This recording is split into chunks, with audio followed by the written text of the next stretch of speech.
Hello everyone चलतु आज बनैबा गोटे बढ़िया सुंदर वे रे खट्टा आउ गोटे नुआ रेसिपी सहित मु पळे आसली आज आम बनैबा पूरा भोजी स्टाइल पूरा खट्टा ठीक ठीक खट्टा जहाँ को आपण मैंने 15 दिन रु 20 दिन पर्यंत स्टोर करके रखिपारे।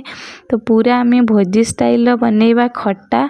पूरा बिना पियाज रसुण रे जेमिति आमको मंदिर रे मिलेना खट्टा तो से भाया खट्टा आज आम घरे बनैबा बहुत ही माने सिंपल वे रे बनैबा आउ बहुत ही देखंतु केते डिलीशियस देखा जाउची आपण देखिकी जानि पारुथिबे केते सुंदर देखा जाउची। बहुत ही सुंदर वे रे मु बनैची बहुत सिंपल वे रे आपण माने चाहिले 5 मिनिट भितरे खट्टा बनै कि रेडी करि परिबे। तो चलंतु आज बनैबा सुंदर सा खट्टा। तो एठी देखंतु खट्टा पई मु कोन यूज करूची एठी मु 3टा मीडियम साइज रो टमाटो यूज करूची ताकू मु क्यूब करी काटी नेची पूरा छोट छोट करिकी। एठी हाफ इंच रो आंब कसिया अद्दा को ग्रेट करके नहीं जाइची। एठी 10-12टा काजू नहीं जाइची आउ एठी नहीं जाइची 10टा रु 12टा हमर खजूरी कोली आउ एठी नहीं जाइची किसमिस आउ एठी नहीं जाइची खट्टार माने टेस्ट को जे चार चांद लगेबो भृसंग पत्र आउ एठी देखनु मु खजूरी कोली की बढ़िया से कोन कली ना गोटे बाउल पानी नहीं कि ना ताकू प्रथमे बतुरेई नेबा। बतुरेया द्वारा कोन होबो ना खजूरी कोली रो ड्राईटा थाए ना से पूरा बतुरी जीव फुली जीव खट्टा बनेगा हमको बहुत इजी हबो आ बहुत ही बढ़िया माने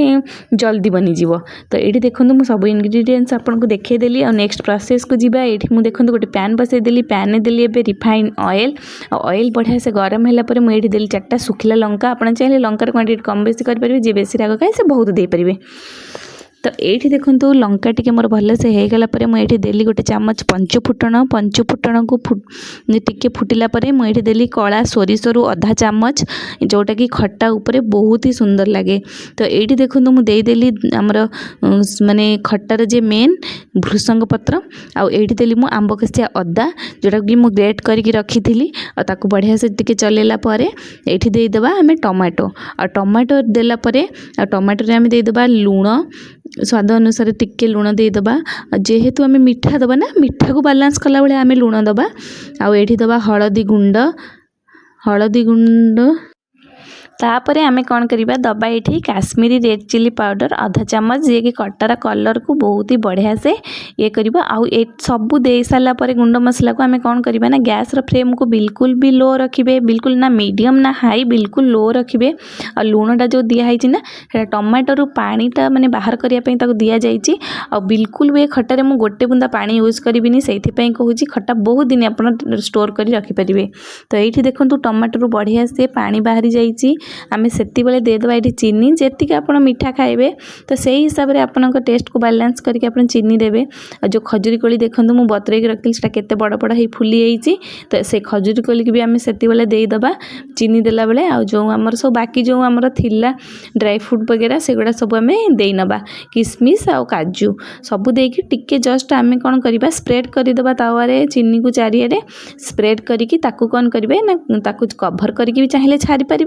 एमितिरे भी आप छाड़ीदेवे जोटा कि जो टमाटर पानी आउ चीनी पानी जो कैरामेलाइज हो चीनी ना तार कलर बहुत बढ़िया आसीज पानी बिल्कुल गोटे बुंदा आवश्यक पड़बनी से ही पानी रे बहुत ही सुंदर सा एकदम पूरा थिक थिक गोटे खट्टा प्रस्तुत हो एकदम भोजी स्टाइल आम जमती करती ना बिना पियाज रसुण रे एकदम मंदिर स्टाइल कलर देखिए आपण मैंने जानीपे चीनी आउ जो लंका जो आम देते काश्मीरी रेड चिली पूरा एकदम सुंदर सा तांकर माने पूरा कलरटा को पूरा बहुत ही बढ़िया से इनहांस करुच्ची। आपण चाहिए ए खट्टा को ना 15 रु 20 दिन आप स्टोर करके रखिपारे आ खाईपारे जेहेतु आम ए गोटे बुंदा भी पानी यूज करें खट्टा बिल्कुल भी खराब हेनी। आपण मैंने ये निहाती ये प्रोसेस रे ट्राए करंतु खातु आ खुआंतु आउ पूरा समस्त प्रशंसार हकदार भी हुंतु। आपण मैंने चाहिए ए खट्टारे आउ माने पियाज रसुण भी दे पारिबे जेतल जदी पियाज रसुण दबा चाहूँगी ताहले आपण जेतबेले अदा देबे ना तेल रे सेटा को दे देबे आ पानी जदी दबा भी चाहूँगी गरम पानी आपण जदी गोटे कप बळा देबे तो तार भी टेस्ट बहुत बढ़िया आसीबो जदी आपण माने पियाज रसुण चाहूँगी ताहले। आ जदी बिना पियाज रसुण करिया पई चाहूँगी तो एटा होची सबुठु सिंपल आउ सहज उपाय रे आपण माने बनै परिबे एते सुंदर डिलीशियस खट्टा आ देखंतु केते सुंदर ठंडा हो गला परे बहुत ही बढ़िया देखा जाउची आ खाइया को तो बहुत टेस्ट थिला। आपण माने निहाती थरे मो प्रोसेस रे ट्राए करंतु ଖାଆନ୍ତୁ ଖୁଆନ୍ତୁ ସବୁବେଳେ ମୁଁ କହିଛି ଖାଆନ୍ତୁ ଆଉ ଖୁଆନ୍ତୁ ଖୁଆଇବା କରିବାରେ ଯେତିକି ମାନେ ମେହନତ ଥାଏ ଯଦି ଲୋକ ଖାଇକି ପ୍ରଶଂସା କରନ୍ତି ତ ତା'ର ମେହନତର ଫଳ ମିଳିଯାଏ। ତ ଏଇଠି ଦେଖନ୍ତୁ ମୋର ପୁରା ଡିଲିସିୟସ୍ ଖଟା ପୁରା ରେଡ଼ି ହେଇଗଲା।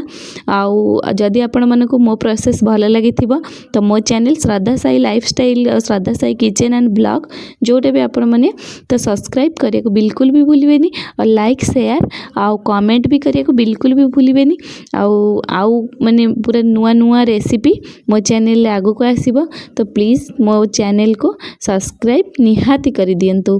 ଆଉ ପୁଣି ଦେଖାହେବ ଗୋଟେ ନୂଆ ରେସିପି ସହିତ